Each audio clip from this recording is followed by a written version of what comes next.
Aló, aló. Bueno, hermanos, para todos, muy buenos días. Bueno, ya, sí. Bienvenidos a este momento tan especial. Bienvenidos, aunque ya llevan una jornada con el padre Jorge Mario, con Francisco Alejandro, y me corresponde a mí compartir con ustedes un pequeño, digamos, que el Espíritu Santo nos iluminó, como lo hacemos semanalmente a través de la Lección Divina. Pues también es una alegría poder estar con ustedes. De verdad que lo que vamos a compartir en este momento es lo que el Espíritu Santo me regaló durante estos días que estuve preparando este compartir con ustedes. Desde ya, gracias por seguir la lección, gracias por sus comentarios, como lo hago habitualmente, porque cuando ustedes nos escriben, aunque no podemos responderles por tiempo, pero leemos. Sabemos que nos escriben desde muchos lugares y ahí cuenten también con nuestra oración. Por eso, hermanos, vamos en este momento a compartir sobre la esperanza.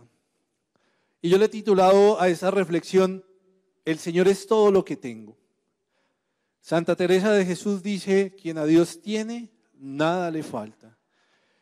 En Él esperaré. Y yo los invito para que hagamos un momento de oración. Vamos a cerrar nuestros ojos un momentico y vamos a pedirle al Espíritu Santo en este momento que nos regale su fuerza.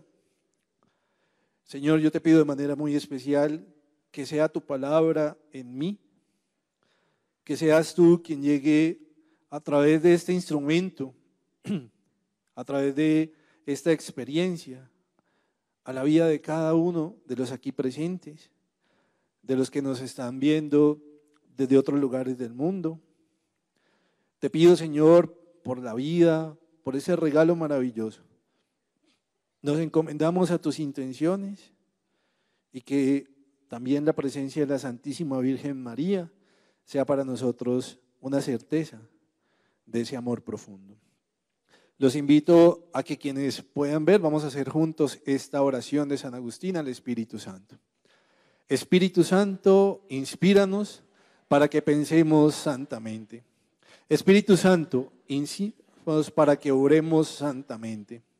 Espíritu Santo, atráenos para que amemos las cosas santas. Espíritu Santo, fortalécenos para que amemos las cosas santas. Espíritu Santo, ayúdanos para que no perdamos nunca las cosas santas. Amén. Bueno, entremos pues en materia con este compartir. Y cuando nosotros hablamos, hermanos, esto es como una pequeña lección prolongada, un poquito más de tiempo. Cuando hablamos de las bienaventuranzas, tenemos que hacer memoria de algo fundamental, hermanos. Es qué nos dice el Señor cuando nos habla de la alegría, de la esperanza. Ya el padre Jorge Mario compartió con ustedes un momento, una reflexión sobre la felicidad. Tuvieron un momento y un espacio de oración con Jesús de Eucaristía y Francisco Alejandro con ese don maravilloso del canto. Y yo quiero que recordemos lo que nos dice unos versículos muy puntuales para entender también por qué el Señor hoy nos está llamando a nosotros a construir la felicidad desde lo que tengo y desde lo que soy. Volviendo su vista, ojo a esto, resalto su vista, su mirada hacia sus discípulos decía, bienaventurados ustedes los pobres, porque de ustedes es el reino de Dios. Ojo a eso, nos lo está diciendo el Señor en este momento. Bienaventurados ustedes los que ahora tienen hambre, porque serán saciados.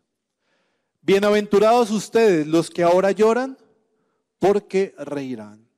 Hermanos, quizá muchos de nosotros en este momento de nuestra historia y de nuestra vida podemos estar atravesando una situación difícil, podemos estar atravesando momentos complicados, podemos tener una tristeza en el corazón.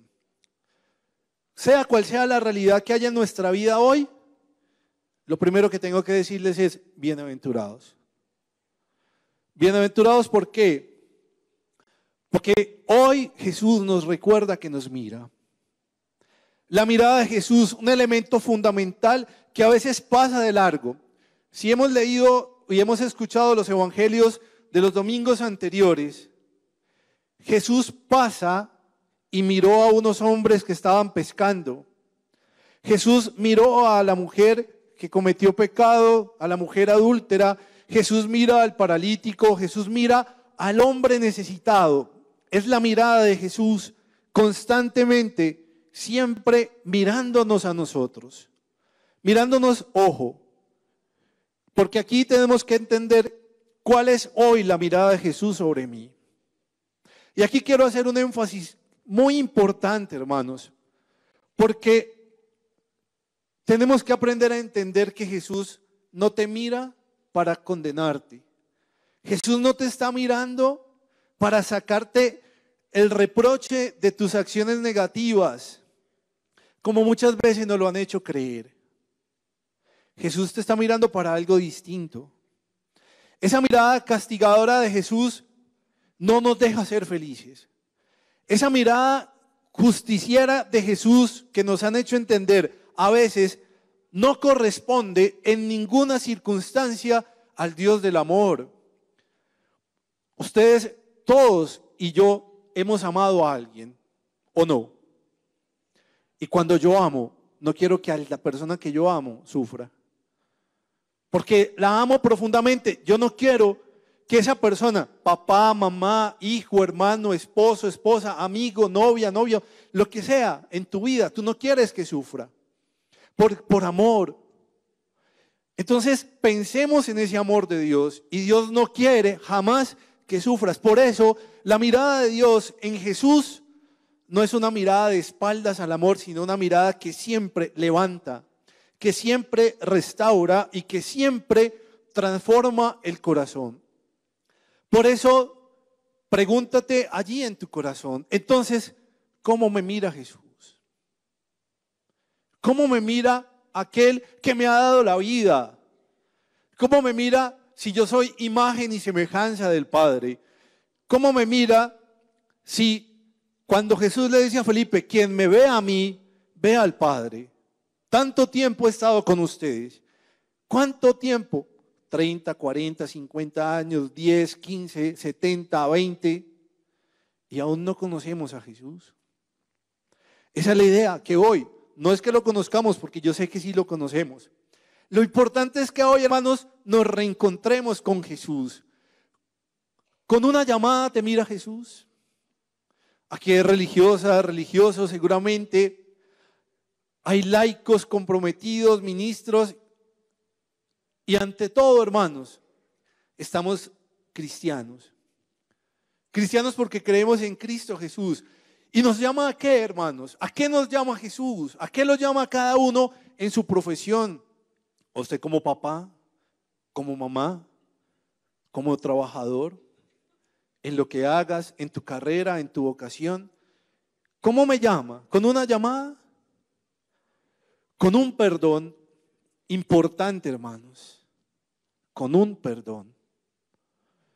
¿Cuántos de nosotros en el sacramento de la reconciliación, si es que acudimos, porque hay muchos que se han alejado de ese sacramento, con el argumento de es que yo no confieso mis pecados, otro pecador? No es eso.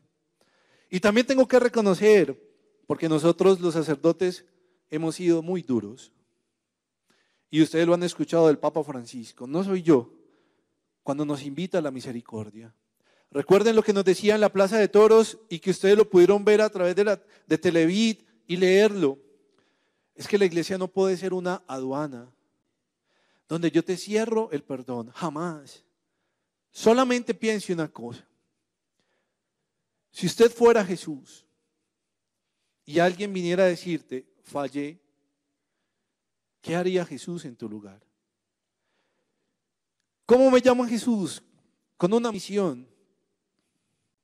Cada uno de nosotros, hermanos, en la vida tiene que identificar su misión. ¿Cuál es la misión que te corresponde? Porque todos nosotros, hermanos, tenemos un proyecto en Dios y Él tiene un propósito en nosotros. ¿Y cómo lo descubrimos? Eso es lo que vamos a tratar de entender. Estas preguntas las hacía en una homilía el Papa Francisco alguna vez cuando hablaba de la mirada. ¿Por qué? Porque, hermanos, nosotros tenemos que volver a dejarnos mirar por Jesús. Y esa mirada tiene que ser una mirada que enamora, una mirada coqueta, digámoslo de alguna manera, una mirada que te dice que te ama, que te perdona. Bienaventurados los pobres. Hermanos, no hay nada más rico que ser pobre. Pero ojo, no estoy hablando de dinero, porque yo sé que eso es muy difícil, pero ya vamos a entender por qué. Porque siempre pensamos que la pobreza siempre va encaminada a lo material, ¿no? Miren, no olvidemos que para los discípulos de Jesús, de Cristo, la pobreza es ante todo una vocación de seguimiento. Es una vocación para seguir a un Jesús pobre. El Hijo del Hombre no tiene dónde reclinar la cabeza. ¿Dónde vivía Jesús? Ven y lo verás. ¿Dónde pasaba la mayor parte del tiempo Jesús? En despoblado, en una barca, sentado en el pasto. Si usted lee los evangelios, se va a dar cuenta que nunca Jesús habla de lo económico, porque tenía muchas cosas para su vida. Es un caminar detrás de Él y con Él, un camino que lleva a la felicidad del reino de los cielos. ¿Pobres quiénes? Los que de alguna manera hemos perdido la felicidad. Los que de alguna manera han perdido un ser querido. Usted se siente pobre cuando le falta algo, eso es pobreza. Pero esa pobreza, hermanos, se puede transformar. No solamente, miren, no nos quedemos solamente pensando que soy pobre porque a veces no tengo para comer o para pagar los servicios. Eso es una necesidad, sí. Y eso hace parte de una pobreza económica, sí. Pero también hay otras pobrezas, hermanos, cuando usted no es capaz de amar. Cuando usted es una persona negativa, cuando usted es una persona pesimista, cuando usted es una persona que siempre está de espaldas al amor, que no perdona, que no siente misericordia. Usted es pobre cuando no sonríe, cuando usted no tiene esperanza. Y qué bueno sentirse pobre, como se los decía hace un momento, porque cuando alguna vez hemos tenido hambre y hemos comido, cambia nuestro estado de ánimo. Cuando usted le da un mercado, cuando usted hace una obra de misericordia a algún pobre, quizá no tenga cómo pagarle, pero la mejor recompensa es que lo mire a usted a los ojos y usted se va a dar cuenta que con lágrimas en ellos le va a decir gracias. Y eso enriquece su vida y enriqueció la vida de aquel necesitado. Por eso, hermanos, qué rico, bienaventurados los pobres. ¿Por qué? Porque los pobres, cuando encontramos a Jesús, aquel que nació pobre para enriquecernos con su amor, transforma nuestra vida. Cuando usted está triste, que es su pobreza, y se encuentra con el amor del Padre, usted tiene, no debe, tiene que ser feliz.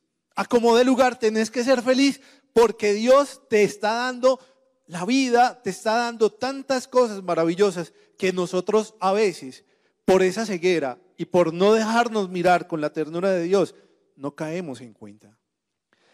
Y también, hermanos, los que tienen hambre. Y no solamente hablo de comida. Piense si en sus hogares no hay hambre de un abrazo, de una reconciliación. ¿Cuántos en su vida tienen hambre y sed de hablar con usted? ¿Cuántos de ustedes tienen hambre de que alguien con quien te equivocaste, pudiste haber fallado, te diga te perdono? ¿Cuánta hambre tenemos, hermanos, nosotros de sentir que alguien nos diga estoy contigo, cuenta conmigo. Ese también es un hambre que llega a nuestra vida, llega a nuestro ser, hermanos, y cuando uno se sacia del amor, cuando uno se sacia de las cosas buenas que tiene el otro, cuando usted da sin esperar y cuando usted recibe sin esperar, en usted hay una transformación de vida. Figurativamente, tener hambre y sed significa tener deseo ferviente, desear intensamente, anhelar, añorar o apetecer. A veces añoramos una visita, a veces anhelamos un saludo, a veces, hermanos, buscamos un deseo ferviente de que nos escuchen, de que nos abran el corazón. Y esas hambres, hermanos, también están en nuestra vida. Pero ahora la pregunta es, ¿cuántos de nosotros hemos tenido verdadera hambre y sed? ¿Cuántos de nosotros? ¿Y cuántos han estado en peligro de morir? Al borde, con una enfermedad terminal, en un accidente, cualquier situación, al borde del peligro, a punto de morir, si no encontraran muy pronto comida y agua, porque ahí sí tenemos que hablar de los, por ejemplo, de tantas realidades de pobreza, los niños de La Guajira. No nos vayamos muy lejos, aquí en Medellín. Y ellos que tienen hambre y sed, se conforman con cualquier cosa. En cambio nosotros, muchas veces teniendo comida, no nos conformamos. A veces no nos conformamos porque sentimos que es que esto está frío, esto no me gusta, esto es tal cosa, esto es no sé qué. No, hermanos. Y la pregunta es, cuando tú desprecies un pan, ¿qué pasó con tu mirada en esa misión, en ese llamado? Cuando tú no miras con misericordia al otro para perdonarlo, ¿qué pasó con la mirada del perdón? ¿Qué pasa con esa mirada? Y yo invito hoy para que empecemos a reflexionar. Porque, hermanos, también está aquellos que lloran. Los hombres lloramos por aquello que no tenemos, que nos hace falta. Por aquello que tuvimos y ya no. Por aquello que yo quiero tener y un amor, una relación, tantas cosas. Y a veces lloramos por llorar o sencillamente por capricho, pero tendríamos que preguntarnos y mirar que a veces también lloramos aquello que nos evoca cuando nos fallan. Eso duele, ¿o no? No hay nada más triste que te fallen. Por eso tú no puedes fallar. Cuando la familia sufre, cuando uno ve que están en aprietos, claro, cuando uno ve que la mamá o el papá están con una enfermedad terminal, cuando uno ve que los hijos están enfermos en la droga, perdidos en un mundo, cuando yo veo que mi esposo, que mi esposa ya no es el mismo, no es la misma, ya no me saluda como antes, extraño. Cuando todo sale mal y llegan los problemas, quiero hacer un negocio, no pude. Quería comprar una casa y se me dañó el negocio. Me robaron, me perdí el empleo, me lo quitaron. Cuando las cosas no salen bien, el límite del desespero es el llanto. Cuando yo ya dejo salir. Cuando yo veo que trabajé y trabajé y trabajé y no alcancé lo que quería. Cuando llegaron los problemas y cuando llegan las pérdidas. ¿Quién no ha llorado cuando pierde un ser querido? ¿Quién no ha llorado cuando alguien se va de viaje y no sabemos si vamos a volver a encontrarnos con esa persona? ¿Quién no ha llorado, hermanos, las pérdidas materiales? Porque también son importantes. Tu casita, la que construiste con tanto amor, llega un temblor, un terremoto y se fue al piso. Y no tienes con qué levantarla. Cuando lloramos las crisis matrimoniales, laborales, económicas, cuando lloramos tantas situaciones, y hermanos, ese llanto inunda en nosotros. Pero, hermanos, la pregunta de fondo es, ¿será que hoy nos hace falta llorar nuestro propio pecado? Eso también es importante. ¿Cómo así llorar nuestro propio pecado? ¿Cuántas veces pudiendo amar no amaste? ¿Cuántas veces pudiendo dar de comer no diste? ¿Cuántas veces que podías tenderle la mano al otro te hiciste la persona? Yo no fui, yo no vi, yo no me di cuenta. Eso también, hermanos, hay que llorarlo. Porque no solamente es lo externo, porque nosotros, hermanos, en nuestra zona de confort, también hemos hecho daño. A veces voluntariamente, otras veces involuntario. No vamos a juzgar eso. Pero ¿cuántas veces también hemos estado de espaldas al amor? Entonces, hermanos, quiero que miremos esta frase de un belga, un hombre que ganó el Premio Nobel de Literatura en el año 1911, un gran escritor y un gran novelista que se llama Maurice Maeterlinck. Espero haya quedado bien pronunciado. Lo importante es que se llama Maurice. Y nos dice, la desesperanza está fundada en lo que sabemos. Ahí, hermanos, quiero hacer un énfasis. ¿Qué es nada? Ojo. Y la esperanza en lo que ignoramos, que es todo. Ojo a esto. Miren, la desesperanza está fundada en lo que sabemos. En todo lo que acabamos de decir. Es que yo no tengo, yo no puedo, estoy enfermo, no soy capaz, esto y lo otro. En eso, hermanos, eso para nosotros quizá es todo lo que sabemos. Pero ¿qué pasa, hermanos, con la esperanza? En lo que ignoramos que es todo, porque ese todo, ¿quién es? Dios, que se los decía al principio.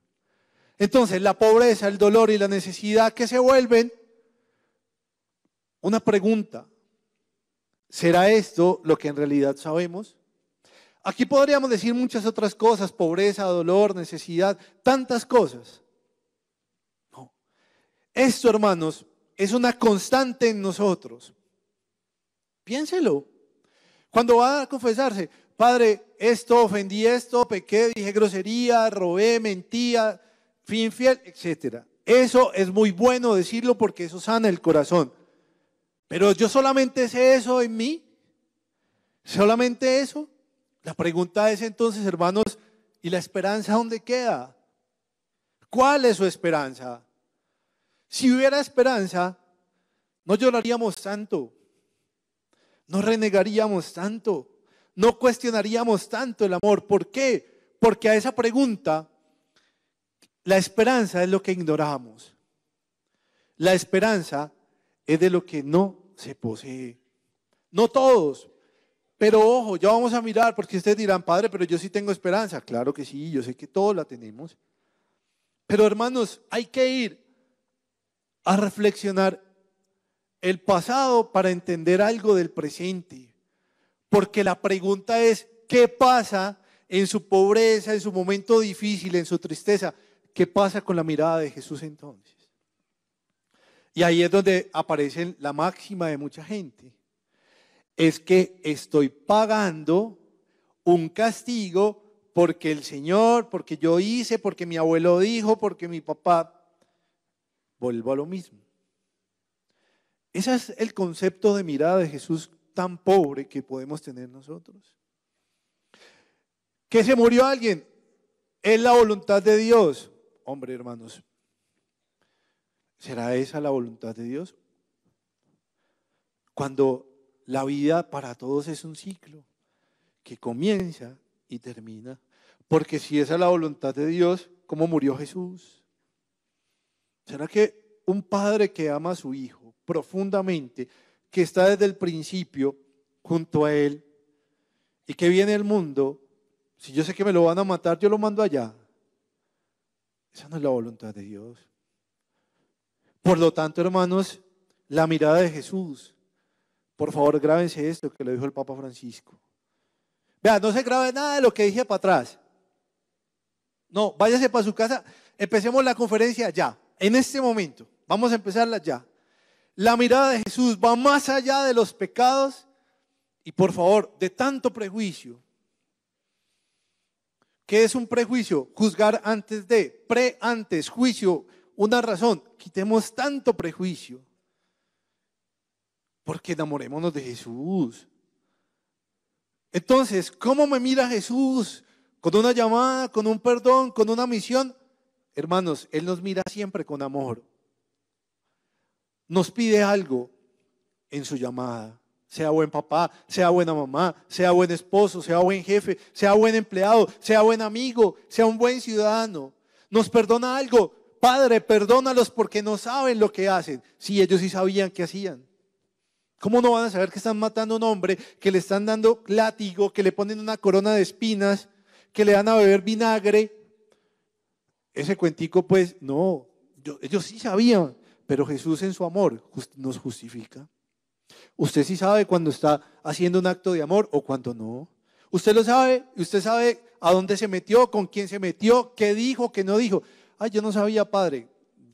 Perdonen que hay cosas que puede que usted no sepa, pero hay otras que sabemos y aún así las hacemos. Por eso la mirada de Jesús nos pide algo que nos perdona. Y siempre, siempre, siempre nos da algo. Siempre. Siempre. ¿No te está dando la vida para estar aquí? ¿No te está dando seres humanos a tu lado para compartir, para abrazar, para perdonar? ¿Cuántas veces usted se sienta a contemplar esas maticas que tiene en su casa, el color de la flor, por ejemplo? Ah, es que no tengo tiempo, sáquelo. ¿Cuántas veces usted se ha sentado a mirar con su familia y sus hijos? Bueno, ya hoy no tanto, las fotografías de los álbumes, bueno, y las pueden ver en el computador. ¿Cuánto? Y a compartir eso. Porque eso es vida. Jesús, el Señor, que nos da todos los días. No le pidan, como dice el Evangelio, hay gente pidiendo signos. El primer signo es su propia vida. Que usted pueda respirar, que usted pueda ver, que usted se pueda levantar. Y a partir de ahí, con ese algo que nos da, siga para adelante. Entonces, San Juan de la Cruz, un santo carmelita, y aquí quiero hacer énfasis a un hombre que esta semana me iluminó, el padre Hernando Uribe de Monticello, donde vivo yo. Yo le preguntaba, padre, un hombre con una sabiduría impresionante, y me dijo, hombre, Luis Enrique, vaya a los santos del Carmelo. Y me dio unas palabras, y por eso es un hombre sabio, que el Señor ha dado muchos dones, y por eso lo menciono, porque esto que él me compartió fue una gran ayuda. Dice San Juan de la Cruz en el cántico espiritual, en la estrofa número 8, pastores los que fueres, allá por las majadas al otero. Si por ventura vieres aquel que yo más quiero, decidle que adolezco, peno y muero. Hermanos, si usted ha visto y se ha dejado ver por Jesús, díganle por favor que tenemos una dolencia, que adolezco, que tengo un dolor y que muero, pero no muero, ya vamos a mirar dónde morir. Adolezco, pídale a ese que te mira con amor y Él solo es mi salud, que me dé mi salud, mía, propia. ¿Por qué? Porque Él me la dio. Que me dé mi salud. Por eso oremos los unos por los otros. Porque la esperanza también está en que ustedes me ayuden a orar. Y yo oro por ustedes. Por eso el Papa Francisco dice, oren por mí. Díganle si lo ven en el oratorio, en el sagrario, en la Eucaristía, que por favor me dé mi salud. peno, tengo dolor, pero Él es mi gozo. Bienaventurados, Él es mi bienaventuranza, que por favor me dé mi gozo. Es que ese gozo es mío, porque Él me lo dio. Por lo tanto, cuídelo. Cuide el gozo en su vida, hermanos. Nadie, absolutamente nadie, es dueño de tu felicidad. No se la deje robar. No se dejen robar la felicidad. El Papa Francisco le decía a los jóvenes en Bogotá, no se dejen quitar, no se dejen robar la esperanza. No, porque es suya, cuídela. Cuídela así como cuida su ropa, como cuida su casa, como cuida sus matas, como cuida su esposa, su esposo. Cuide su felicidad. Díganle que muero. Lo que les decía hace un momento. Cuando yo no soy feliz y cuando no tengo esperanza estoy muerto. Porque al que tiene se le dará, pero al que no tiene se le quitará hasta lo poquito que tenga. Una persona sin esperanza, ¿qué puede recibir? Si nada lo mueve. Una persona sin amor no lucha. ¿Cuántas personas le dicen, usted tiene enfermedad terminal y se murió ahí mismo? Sigue en una cama postrado, sufriendo y haciendo sufrir a los demás. Y su esperanza y la mirada de Jesús. Por eso hay que orar, porque hay gente que muere en vida. Y es que es tan duro hablar a veces con personas que no tienen esperanza, porque nada los motiva. Y entonces, ¿cómo vamos hasta ahí? ¿Bien? Si ven a alguien dormido, péguenle un codacito ahí suavecito. Y si ve que al lado no tiene a nadie, de atrás, disimuladamente, jálele el pelo y yo los perdono. ¿Listo? Entonces, hermanos, eso se nos vuelve apego. Cuidado, por favor, con los apegos. Porque todo apego, por pequeño que sea, niega la esperanza. Ojo a esto. Todo apego, por pequeño que sea, niega la esperanza. Apegados de cosas materiales, apegados de una relación sentimental. Me dejó y me voy a morir. No se muera, que usted es bonita, que usted es una persona atractiva. No se muera, que usted seguramente… Arréglese un poquito. Échese un poquito de maquillaje para que no se le vean las ojeras de todo lo que ha llorado. Pero usted es muy linda. Padre, nadie se fija en mí. Sí, Dios te miró. Arréglese un poquito y verá que ayúdate que yo te ayudaré. Eso también es importante. Entonces, hermanos, nadie espera lo que ya tiene. Por eso a veces no cuidamos lo que tenemos. Todos tenemos salud. Puede que no sufran de la presión alta, otros por la amargura ya tienen gastritis. Pues sí, pero todos tenemos salud. Que yo la cuide es distinto. Por lo tanto, nosotros no esperamos lo que tenemos, queremos más. Y algo que tenemos que empezar a mirar, hermanos, el pasado, tenemos dos posibilidades, que exista o que no exista. ¿Por qué? Porque si yo tengo un buen presente, puedo hacer de mi pasado triste una experiencia. Mi presente, mi hoy, tiene que ser fundamental. O me llevo 20 años mirando para atrás, llorando por lo mismo, porque me pegó, porque me golpeó, porque me dejó, porque un día me hizo una broma y le dejé de hablar y todos los días. Eso es problema suyo. Lleva 20 años perdiendo la vida, sufriendo y amargándose por lo mismo. Por lo tanto, el pasado no es nostalgia de un ayer que se fue, no. Sino el anticipo del futuro que hemos de volver presente en cada instante. Hermanos, transformemos el pasado. Me hicieron daño, perdona y no hagas lo mismo. Si usted se va a acordar de su pasado para sufrir, es darle vida a un pasado innecesario. Pero si usted se levanta y hace de ese pasado un buen presente, vive feliz. El futuro, el porvenir en Dios será el verdadero lugar de la esperanza en la vida del hombre y del universo. Tampoco existe. Hágalo hoy. Santa Teresa de Jesús dice, vive el solo por hoy. Es que yo cuando tenga, dentro de 10 años, compro carro. Perfecto, excelente, eso es un proyecto de vida, pero esa no es su esperanza. ¿Qué estás haciendo en tu hoy para vivir un presente? Porque lo que hagas hoy, dentro de unos años, será, ojo, tu recuerdo, tu pasado. Entonces, si te equivocas hoy, dentro de 10 años no te quejes.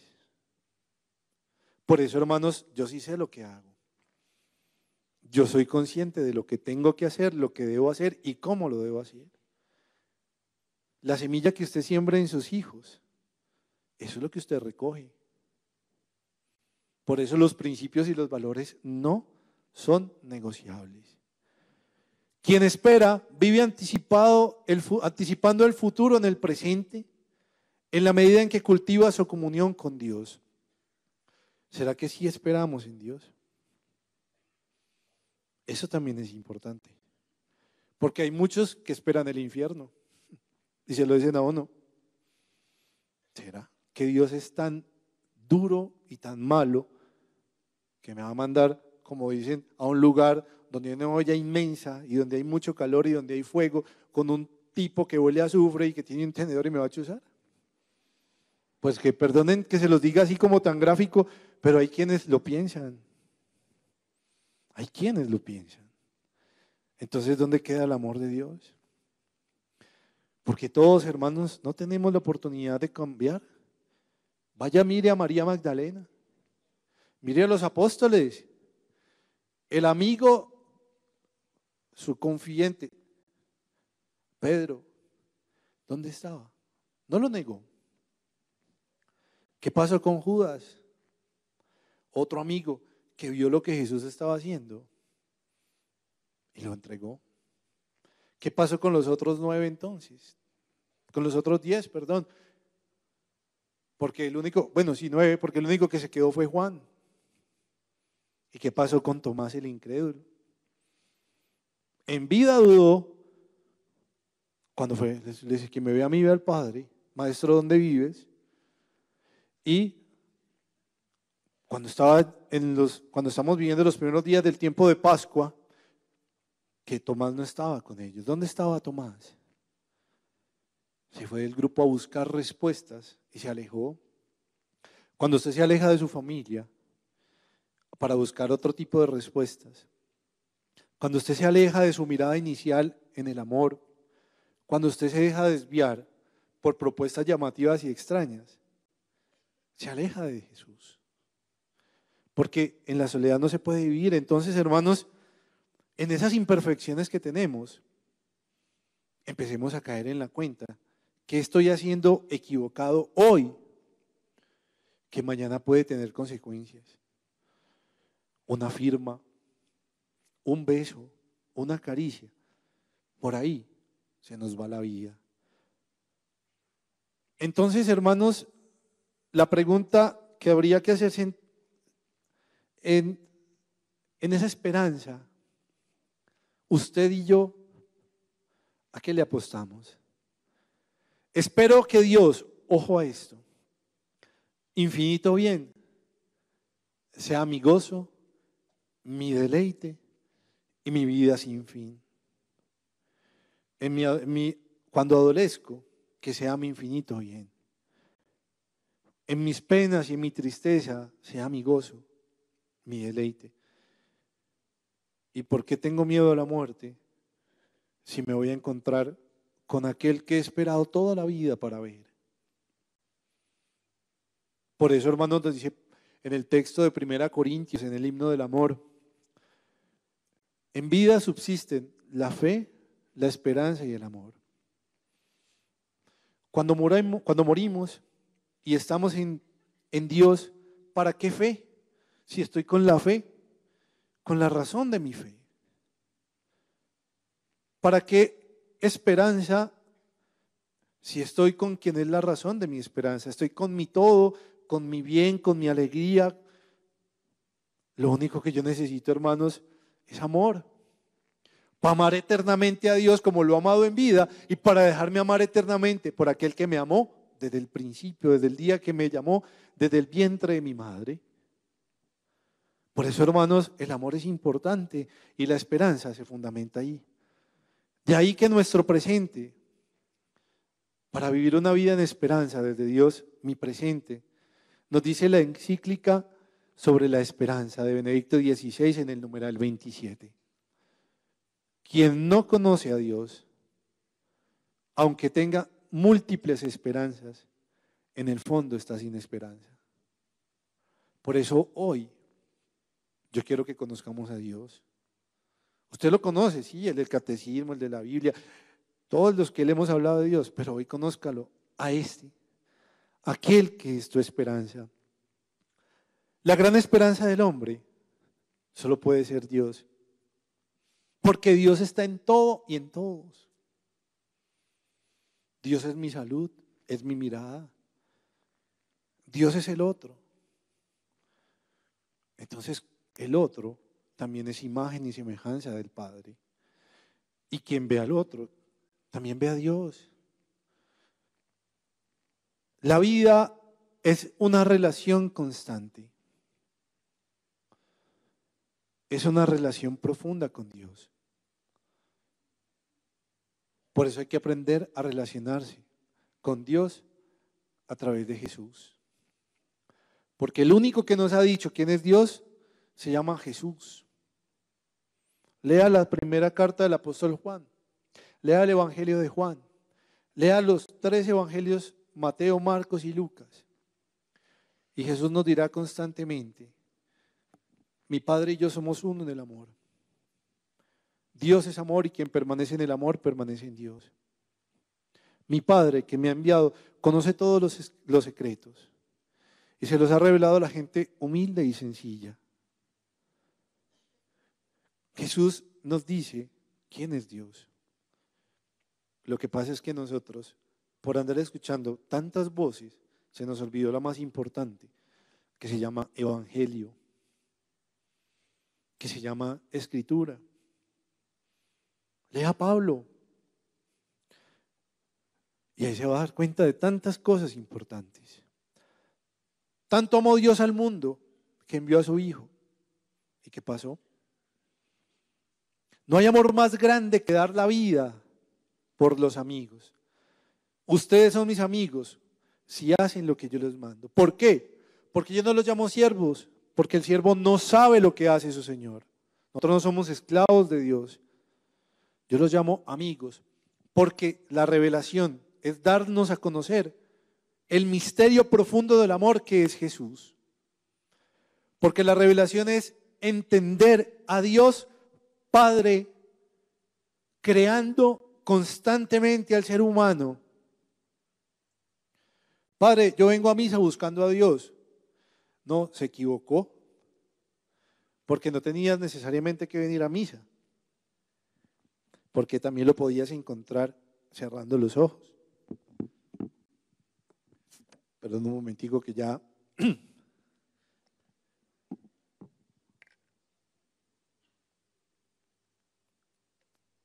Es que cuando uno pasa a los 20 ya uno empieza a tener sed de Dios, como el sigue el Padre Francisco Alejandro.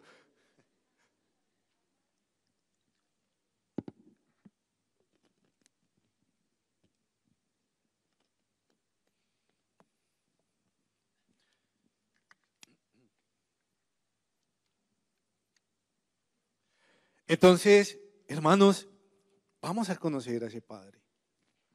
Vamos a conocer esa experiencia de Dios amor. Ese es el que me gusta presentar a mí.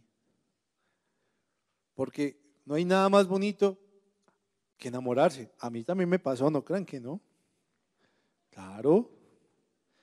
Yo tuve compañía de la universidad, de trabajo, que no vivía enamorado, claro. Y yo la quería conocer. A veces uno se desilusiona, pero bueno, suele pasar. Pero algo bueno debe tener, ¿no? No mentiras, todos tenemos algo bueno. Entonces, hermanos, es eso. Porque estando en comunión con Él, podemos llegar a ser para los demás, para todos, una razón de esperanza. Es que uno no puede hablar de lo que no conoce. Es como si yo viniera a hablarles a ustedes aquí, por ejemplo, de cuántica nuclear. No tengo ni idea de eso. O como si yo le hubiera dicho de pronto a alguno de ustedes, a una mamá, ama de casa, o a uno de ustedes, hombre, vaya de una charla sobre la transustanciación, háblenos del misterio eucarístico, pero explicado desde lo científico. No, uno no habla de lo que no conoce, porque para hablar bobadas tiempo sobra. Uno habla de lo que sabe, de lo que conoce, de quién conoce. Por eso la pregunta es, ¿cómo vamos a hablar a partir de hoy de Dios? ¿Cómo voy a contagiarme de esa mirada?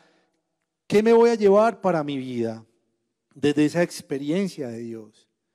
De ese Dios que me mira a los ojos, aquel que oye también.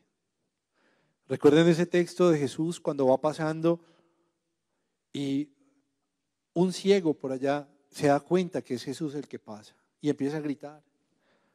¿Cuántos ciegos hay en el camino gritando hoy? Jesús, Hijo de Dios, Jesús Nazareno, ten compasión de mí. Y la gente, cállese, cállese, es la bulla, quitándole esa oportunidad y él con más fuerza grita. Y Jesús escucha y lo ve. Y ojo a la pregunta de Jesús. Pues yo veo que es ciego y yo soy el que tengo el poder de curar. Pues yo no le preguntaría, pensaría humanamente. Bueno, ¿qué quieres que haga por ti? ¿Qué pueda haber? ¿Qué pueda haber? A veces creemos que todas nuestras peticiones y nuestras necesidades son obvias para Jesús. No. A veces hay que discernir también. Hay que leer eso en nosotros. Por eso, hermanos, el Señor, ¿qué es? Todo lo que tengo. Él es mi todo hoy. Él es lo que tengo, por eso yo tengo que aprender a esperar en Él. Entonces, si yo tengo esperanza, ¿qué espero? ¿Un infierno o un cielo? ¿Qué espero? ¿Un castigo o que me levante? Ninguno te ha apedreado, yo tampoco, y puedo tirarle la piedra. Jesús podía tirarle la piedra, pero Jesús se abaja la condición del hombre, levántate.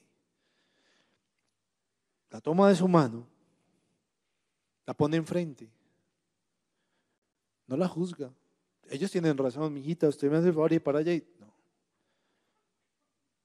yo tampoco te condeno. Lo único que te pido, el único favor, la tarea que te pongo, la misión que te pongo, la llamada que te hago, no peques más. Por favor, no peques más. No le des la espalda al amor. No le des la espalda a la esperanza. No le des la espalda a ese amor profundo. Esa es la llamada. Entonces, hermanos, si yo aprendo a esperar en el Señor, seré feliz. ¿Por qué? Porque cuando yo conozco a Jesús y Él me dice quién es Dios, todo se transforma. Y eso es lo que tienen también muchas experiencias de hombres y mujeres en la iglesia. ¿Quién era San Agustín? Santa Teresa de Jesús, cuando lee tantas cosas de San Agustín y se da cuenta en las confesiones quién era él. Santa Teresa dice, y me vi flaca y ruin, pero el Señor, ¿en quién ha puesto su mirada?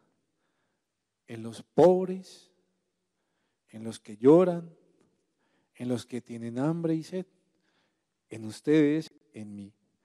Por eso, mis hermanos, sencillamente decirles, no deje que nadie le muestre a un Dios distinto al Dios del amor, al Dios del Evangelio, aquel que se hace pan y vino para quedarse para siempre con nosotros. Dios los bendiga.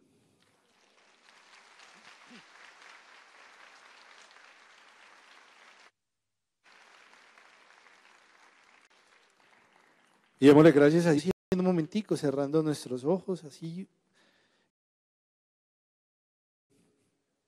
Gracias, Señor, porque nos hemos podido encontrar contigo. Como dice la canción, me has mirado a los ojos y sonriendo has pronunciado nuestro nombre. Ese nombre, dulce nombre de Jesús, a quien yo amo y que yo sé que me ama. Señor, te entrego la vida de cada uno de nosotros. Gracias por ser todo en nosotros,